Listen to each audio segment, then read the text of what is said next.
D, wait for it, delightful. Check out the name tag. You're in my world now, Grandma.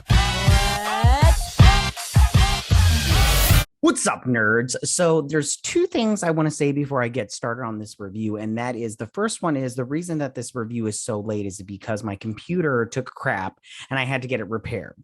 So 5 days without a computer to upload content is hard, but I got it fixed and everything seems to be okay. So I will be continuing to as business as usual. And the second thing I want to say that is that if you like what I do here and you enjoy independent content here on YouTube, please consider subscribing to my channel. YouTube is always changing up their algorithm, and small channels like mine usually get pushed to the back of the line. So I please ask that you like, share, and subscribe, and I thank you in advance. So why don't we go ahead and get started? Shang Chi and the Legend of the Ten Rings is the latest installment of the MCU and is directed by Destin Daniel Cretton and stars Simu Liu, Awkwafina, Meng'er Zhang, Fala Chen, Florian Metenu, Benedict Wong, Michelle Yeoh, Sir Ben Kingsley, and Tony Liu. Now, Shang-Chi, the master of unarmed weaponry-based kung fu, is forced to confront his past after being drawn into the Ten Rings organization. With the release of Black Widow and now Shang-Chi, I fear that Marvel is headed into a kind of boring phase 4. So this is how I'm going to structure this review. I'm going to tell you the things I like, the things I didn't like, talk about the characters, and then I want to talk about the fight sequences. Now, the things I like. Number one, the fight sequences, but I'll talk about those when I get down to the fight sequences section and more about what I liked about them and what I didn't like about them. The second thing I like is the women in this film. Now, although I do like the women in this movie, and I'll talk about them more when I get to the character section, but the women of this movie take the forefront of this movie, and it's called Shang-Chi and the Legend of the Ten Rings, but it should be called the women surrounding Shang-Chi, as the men, especially our main character, take a back seat to every woman in this movie, and I mean literally. Visually, this was pleasing to the eye, especially the actors in this movie. They are very attractive. And one thing I want to say about the fight sequences, and I'll say it again, but it really stuck out to me and I really liked it a lot, was during the bus fight, that influencer commentary when he was all like, yeah, I used to take martial arts when I was younger, so I'm gonna rate this fight as it goes. And I did like that a lot. I laughed when that happened. So about the dislikes now, like I said before, Shang-Chi takes a backseat to his own movie to highlight the women who obviously are better at everything than him and any other man in this movie, to be honest. From Zhao Ling saving Katie when falling from the bamboo, to Yang Lin defeating Wenwu, and of course, Katie, the character with the least amount of experience with any type of fighting, delivering the death blow to the Dark Dweller. Now, I also am getting tired of the bad father trope that Hollywood likes to push on us these days. In this movie, Wenwu is a bad father in the sense that he abandoned his children emotionally and is not a good person in general. Now, I'll get a little bit more into that when I talk about this character, because there's also a problem with the villains of the MCU on top of that. But again, this bad father thing that Hollywood and the MCU like to put onto us is starting to get really annoying. As a father myself, I think I'm a pretty decent dad, and I don't think that every single father that the superheroes has is a bad one. So I think this just needs they need to cut it out like ASAP. Now, I'm not going to talk about him in the character section, but the Death Dealer really didn't get a chance to shine, in my opinion. I felt like this was such a badass looking character and so menacing, and the fight sequence between him and Shang-Chi, which we'll talk about later, was really good. And I felt like he was a formidable fighter, and he just got taken out like way too fast. I mean, that last fight scene, like he literally had no character development, no nothing. I mean, I felt like he was just wasted. So now moving on to the characters of this movie, Simu Liu, who plays Shang-Chi. Now, in my opinion, he's the worst actor out of everybody in this movie.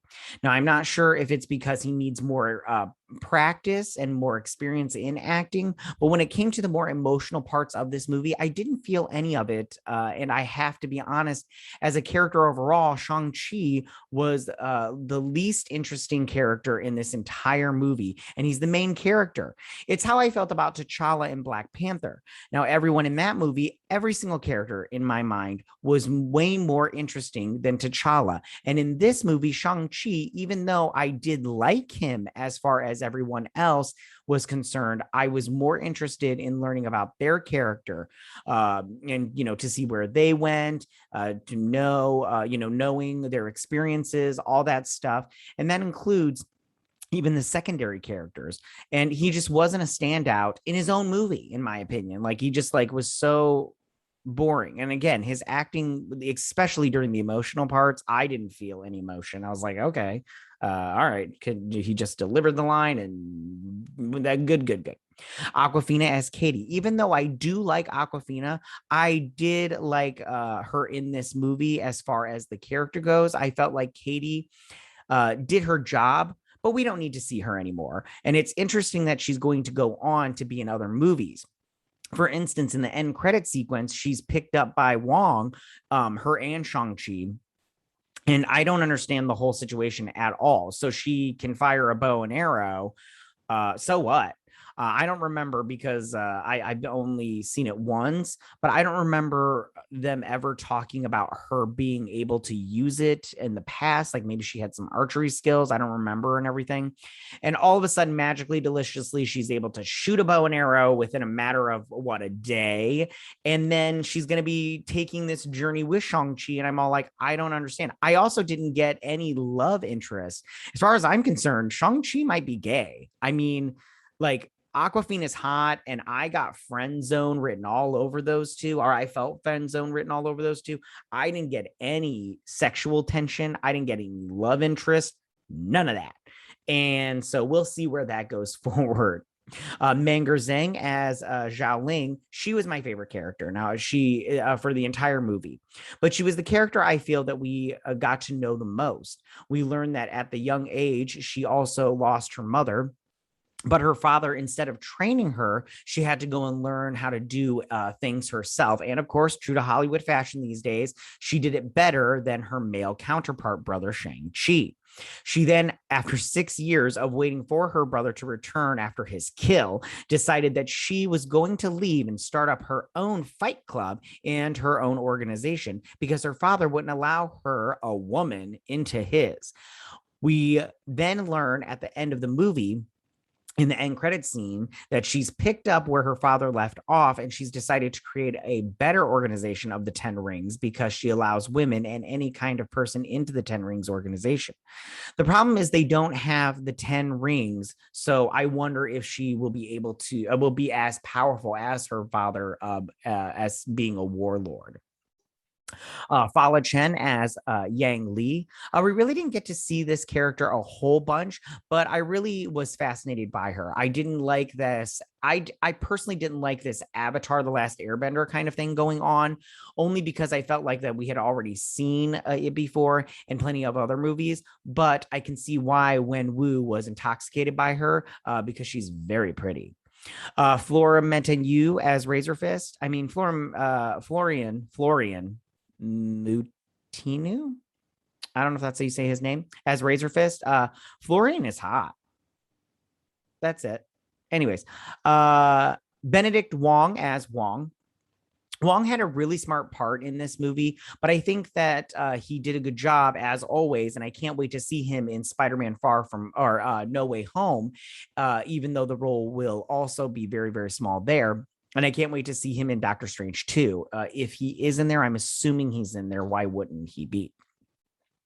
I'm also curious as to what his relationship is with Abomination. I did like seeing Abomination in this movie, even though their fight was fixed and it was very small. But I'm curious to see how they became friends. Michelle Yeoh as Ying Nan. Ying Nan.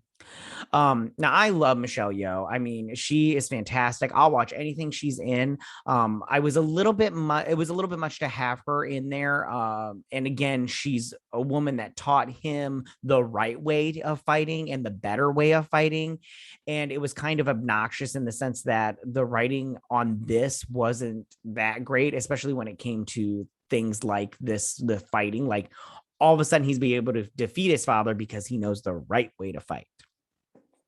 Sir Ben Kingsley as Trevor Slattery. Ben Kingsley, as always, does a fantastic job in this movie. My favorite part was when he was talking about the Planet of the Apes movie, and he thought that they were real apes and that they had trained them to ride horses and stuff, and he didn't realize that they were people in costumes. I thought that was really great. I also really liked at the end battle when Morris, the little furry thing with wings, came up to him. And he was like, it's an act. I'm pretending to be dead. And I'm paraphrasing because I don't remember exactly what I remember him saying, like, it's an act. But and then he's all like, lay down and pretend with me or whatnot. And I really like that because I really, it was very realistic because some people would just lie down like they weren't dead. And then after the battle was over, they would get up. Now, Tony Liu as Wenwu. So my biggest problem with this character is the fact that Marvel wants to make their villains sympathetic, and I do not like this trope at all. And then they keep doing it when he should have been a full-on bad guy, and he was for the most part when he went in to kill those men that had killed his wife. But when he sacrifices himself at the end and he has his soul sucked out of him, as he transfers the 10 rings to Shang-Chi. Now, at this point, we're supposed to feel sorry for him because he did a good thing. But I'm sorry. I just one good deed does not erase a lifetime of bad ones. I'm sorry. It just doesn't. And it's a problem. It's problems like this in the MCU where they want you to feel bad for the villain and someone that's a bad person in general and forgive them for all the wrongdoing they've done because they did one good thing, usually at the end of the movie. I mean, get the fuck out of here with that nonsense.